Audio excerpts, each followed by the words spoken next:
안녕하세요. 쓸데없이 공부 많이 하는 언니들 쓸공언니입니다. 저는 여러분의 글로벌 경제 감각을 관리해드리는 정관리입니다.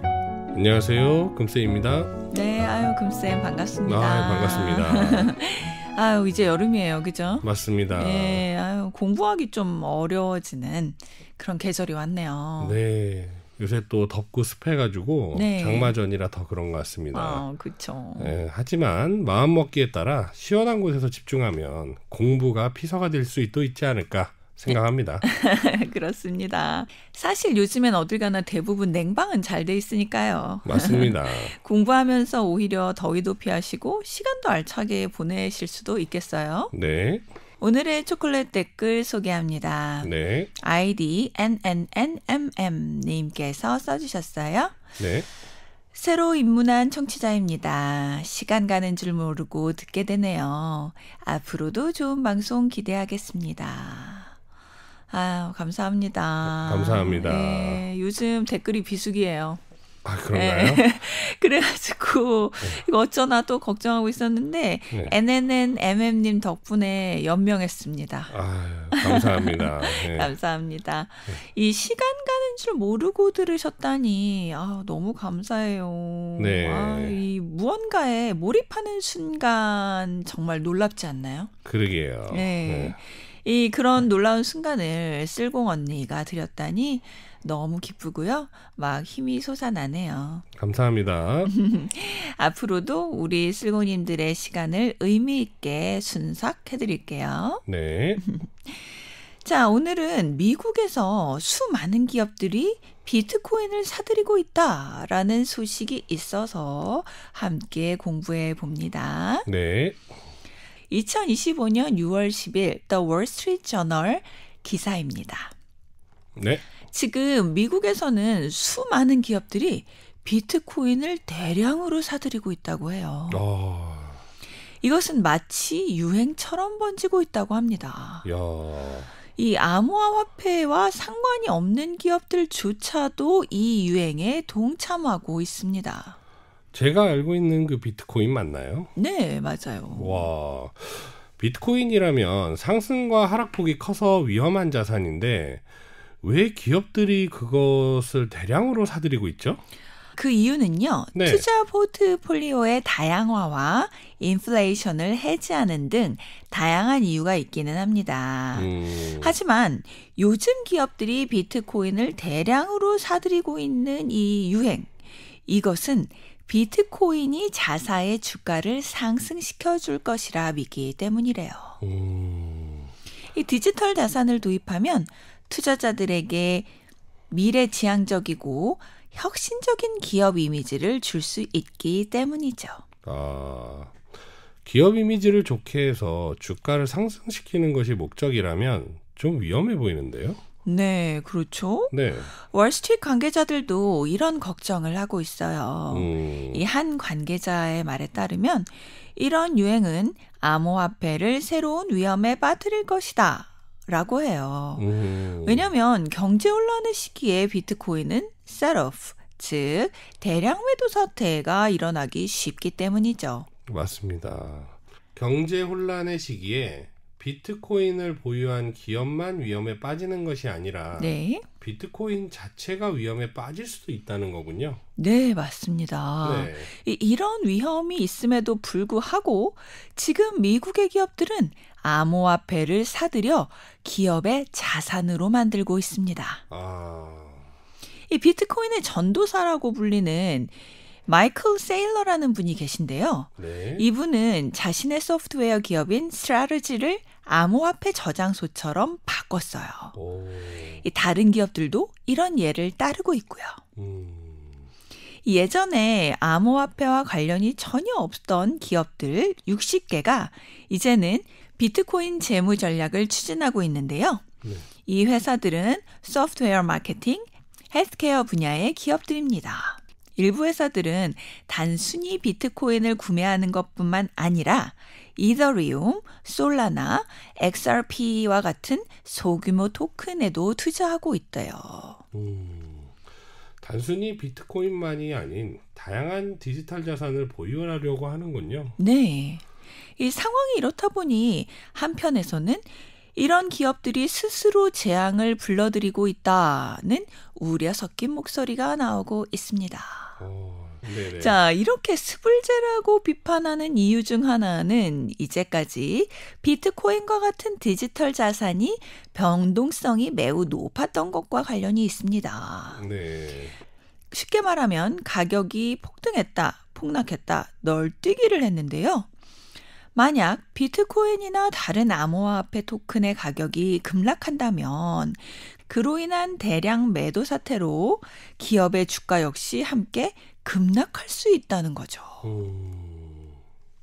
게다가 암호화폐가 급락하면 이를 보유하고 있는 기업들마저도 암호화폐를 매도하게 됩니다. 그러면 셀러오프, 대량 매도 사태가 더욱 심각해지겠군요. 예, 그렇죠. 정말 그 악의 스파이럴에 빠지게 되는 거죠. 네네. 자, 또한 만약에 그 기업들이 암호화폐를 살 때 레버리지를 사용했다면, 즉 남의 돈을 빌려서 샀다면 문제는 더더욱 커집니다.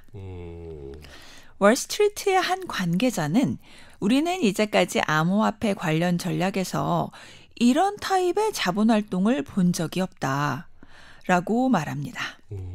즉 기업이 이렇게 대량의 암호화폐를 자본으로 보유하는 것은 이제까지 없었던 일이라는 거죠.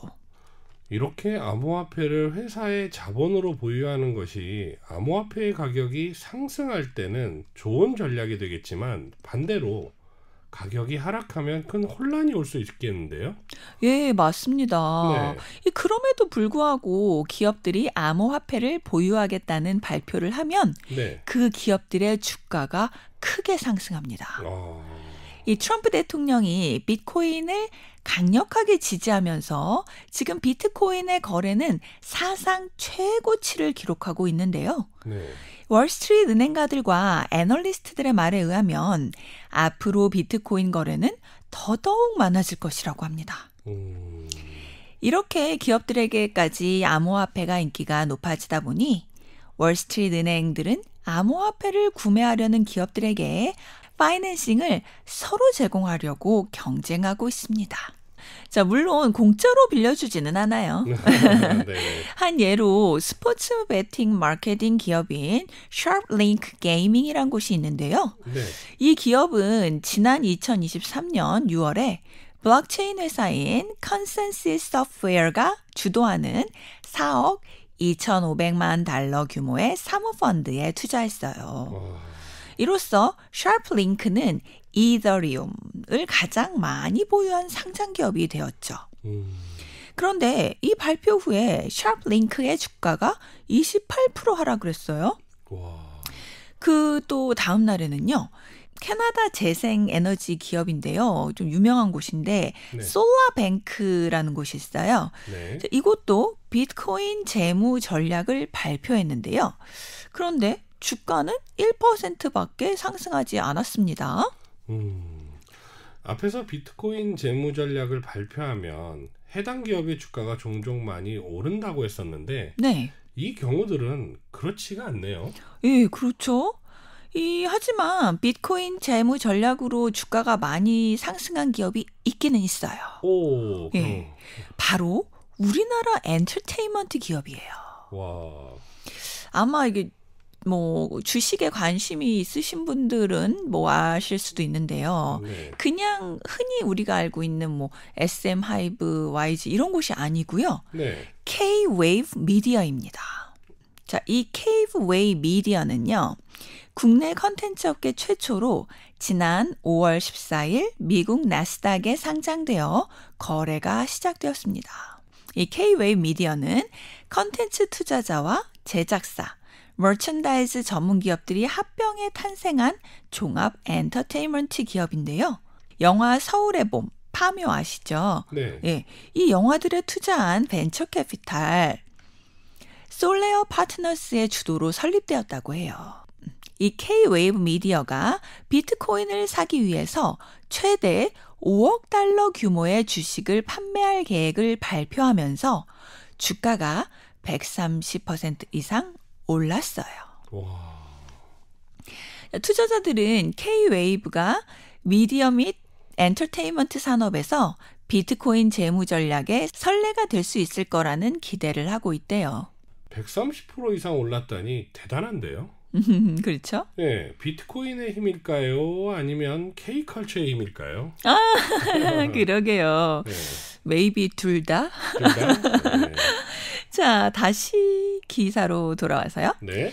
지난 4월 이후 기업들이 약 113억 달러의 자본을 암호화폐 재무 전략에 할당했는데요. 네. 즉 회사의 자본으로서 비트코인을 보유했다라는 거예요.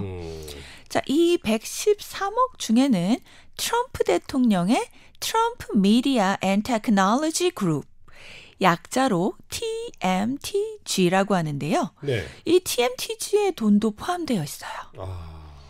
이 TMTG는 투자자들로부터 25억 달러를 모아서 비트코인을 구매하려는 계획을 가지고 있습니다. 25억 달러면 3조가 넘는 돈인데 네. 와, 어마어마하군요. 그렇죠. 네. 이 3조가 넘는 돈을 모아서 비트코인을 산다니. 네. 그러니까 이 좀 비트코인의 상승이 기대가 되는 네네. 대목이죠. 네. 자, 트럼프의 암호화폐 사랑은 뭐 이미 예견된 것이었죠. 네. 예, 그렇지만 생각보다도 더 큰 규모로 진행되고 있는 것 같아요. 그런데 암호화폐 하면 트럼프 다음으로 큰 손이 계시죠? 누굴까요? 요즘 트럼프와 가깝게 지내시는 분인데. 머스크인가요? 아, 참고로 네. 이 한국인의 피가 흐르시는 분입니다. 아, 그런가요? 네. 네. 그렇다면 손정희 회장님 아니십니까? 예, 네. 맞습니다. 이분의 기업 소프트뱅크도 테더와 함께 비트코인 축적 회사인 21 캐피털에 투자하고 있습니다. 비트코인 축적 회사라고 하니 좀 생소한데요? 네. 구체적으로 어떤 일을 하는 거죠? 예, 비트코인 그 accumulation company라고 하는데요. 네. 이 다른 말로 비트코인 asset management 회사라고도 해요. 이야. 이 회사는 주로 비트코인과 같은 암호화폐를 대량으로 구매하고 보유하는 것을 전문으로 하는 기업입니다. 이 회사들은 투자자들로부터 자금을 모아서 비트코인을 매수하고 안전하게 보관하며 장기적으로 비트코인의 가치가 상승하는 것을 기다립니다. 이런 회사들은 비트코인뿐만 아니라 다른 디지털 자산들도 함께 관리할 수도 있고요. 이 투자 전략에 따라 일정 기간 동안 계속 비트코인을 축적하거나 시장 상황에 따라 팔기도 사기도 합니다.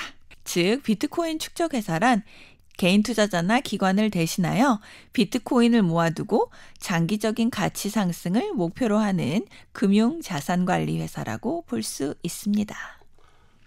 전통 금융의 자산 운용사와 비슷한데 비트코인을 전문적으로 다룬다는 점이 다른 거군요. 예, 그렇죠. 예, 그렇지 않아도 우리 금융시장의 이해 시리즈 한 편을 시작했잖아요. 네. 예, 이 전통 금융시장을 잘 이해하고 계시면 암호화폐 시장에 대한 기사도 더 잘 이해하실 수 있을 거예요. 네. 예. 그런데 앞서 나왔던 트럼프 미디어 앤 테크놀로지 그룹도 좀 궁금한데요. 그렇죠. 저도 네. 궁금해서 막 네. 그 웹사이트도 서치를 하고 했었는데요. 이 TMTG는요, 원래 소셜미디어 기업이래요. 이 트럼프 가족이 운영하고 있죠. 가족이 운영이라기보다 소유하고 있죠. 네. 이 TMTG가 지난달에 어떤 발표를 했냐면요. 비트코인 구매를 위해 14억 달러 이상의 주식과 10억 달러 규모의 제로 쿠폰 전환 채권을 판매한다 라고 밝혔습니다. 그리고 이것을 상장 회사 중에 가장 큰 비트코인 재무 거래들 중 하나다 라고 표현했어요. 네. 즉 해당 자금 조달이 비트코인 구매를 위한 것임을 강조한 것이죠. 트럼프 대통령의 가족이 운영하는 회사에서 그렇게 큰 규모로 비트코인을 산다고 하니 비트코인 가격이 계속 오를 수밖에 없었군요. 예, 맞습니다. 네.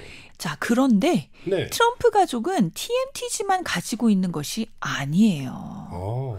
이 또 다른 암호화폐 벤처 기업에도 투자하고 있습니다. 네. 이 World Liberty Financial이라는 벤처 기업인데요. 네. 이 기업은 트럼프 코인에 상당한 지분을 매입해서 장기 재무자산으로 만들겠다라는 계획을 발표했습니다. 트럼프 코인이 처음 나왔을 때 도지코인처럼 밈코인 취급을 받았는데 이런 발표로 트럼프 코인 가격 상승을 기대하는 투자자들도 많이 생기겠네요. 예, 맞습니다. 네. 이 지난 미 대선 전날에 트럼프가 소셜미디어에 트럼프 코인을 사라고 밈을 올리셨잖아요. 네. 그때 그 밈대로 트럼프 코인을 사두신 분들은 희망에 차 있겠죠. 네. 자, 이렇게 많은 기업들, 심지어 트럼프 대통령에 관련된 기업들까지도 비트코인을 대량 확보하려고 하고 있는데요. 앞에서도 언급되었지만 이런 트렌드에는 큰 위험이 도사리고 있습니다. 이 스탠다드 차터드 은행의 글로벌 디지털 자산 연구 책임자인 지오프 캔드릭의 말에 따르면 만약 비트코인 가격이 현재 10만 6천 달러에서 15% 낮은 9만 달러 아래로 떨어진다면 일부 회사들의 암호화폐 보유액이 손실 상태에 빠질 것이다 라고 합니다. 쉽게 말해 자산이 마이너스가 된다는 거죠. 비트코인이 변동성이 아주 큰 자산이니 이런 나쁜 시나리오도 충분히 가능한 것 아닌가요? 예, 그렇죠. 네. 게다가 단순히 자기업의 주가를 상승시키기 위해서만 암호화폐를 재무 전략으로 채택한 기업들은 더욱더 큰 위험에 빠지게 됩니다.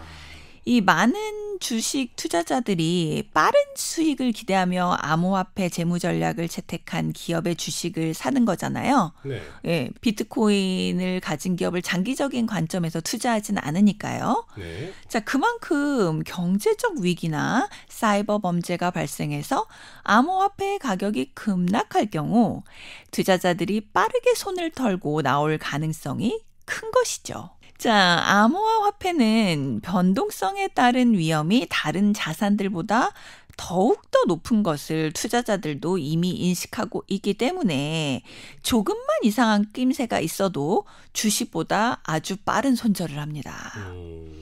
그래서 변동성이 크죠. 네. 한편 일부 애널리스트들은 모든 암호화폐 재무 기업이 다 같은 것은 아니다. 라고 주장을 합니다. 단순히 비트코인 모멘텀을 타보려고 하는 기업들은 경기 침체에 쓰러질지 몰라도 저명한 업계 인물이 이끄는 기업은 잘 버틸 수 있다는 것이죠. 기사에서는 스트래티지라는 비트코인 기업의 예를 듭니다. 이 어떤 기업에 대해 투자자들의 관심이 많아지면 거래량이 많아지고 거래량이 많아지면 자금 확보력이 커지고 이 확보된 자금으로 더 많은 비트코인을 살 수 있게 되는 선순환의 물레방아가 돌아가게 되는데요.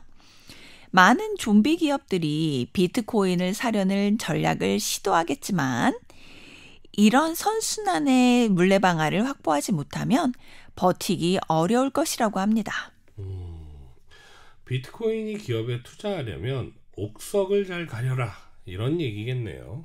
네, 맞습니다. 이런 신생 업계의 옥석을 가릴 수 있는 기준이 뭔지 더 알아봐야겠죠. 네.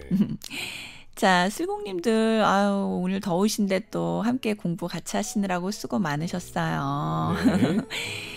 이번 한 주는요, 비트코인 기업의 옥석을 가리는 것처럼 내 삶에 있어서 내가 하는 행동들에 무엇이 옥이고 무엇이 돌인지 한번 가려보는 것도 좋을 것 같네요. 다 같이 슬공합시다.